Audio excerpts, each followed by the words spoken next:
Private job చేస్తున్న మహిళల యొక్క హక్కులు. ప్రైవేట్ జాబ్ చేస్తున్న మహిళలకు మెటర్నిటీ బెనిఫిట్స్ రైట్స్ అనేవి ఉంటాయి.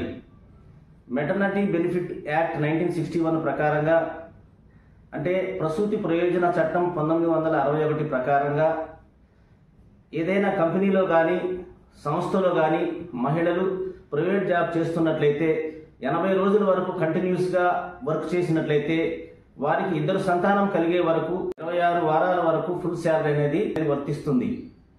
ఒకవేళ 3వ సంతానం అయినట్లయితే 12 వారాల వరకు ఈ ఫుల్ శాలరీ అనేది వర్తిస్తుంది. వారి యొక్క జాబ్ను బట్టి వారికి వర్క్ ఫ్రమ్ హోమ్ అనేది ఇవ్వబడుతుంది. ప్రైవేట్ జాబ్ చేసే మహిళలందరికీ కూడా ఈ చట్టం అనేది అందరికీ వర్తిస్తుంది. అంతేకాకుండా ప్రైవేట్ జాబ్ చేసే మహిళలకు జాబ్ నుంచి టెర్మినేట్ చేసినా ఇల్లీగల్. అలా కాకుండా జాబ్లో ఉన్నప్పుడు ప్రసూతి సమయంలో వారికి మెడికల్ లీవ్ ఇవ్వకపోయినా కూడా ఇల్లీగల్ అవుతుందన్నమాట. కాబట్టి ఇలాంటి లీగల్ విషయాల కోసం నన్ను ఫాలో అవ్వండి. ఎందుకంటే చట్టం సామాన్యునికి తెలియాలి. జై హింద్.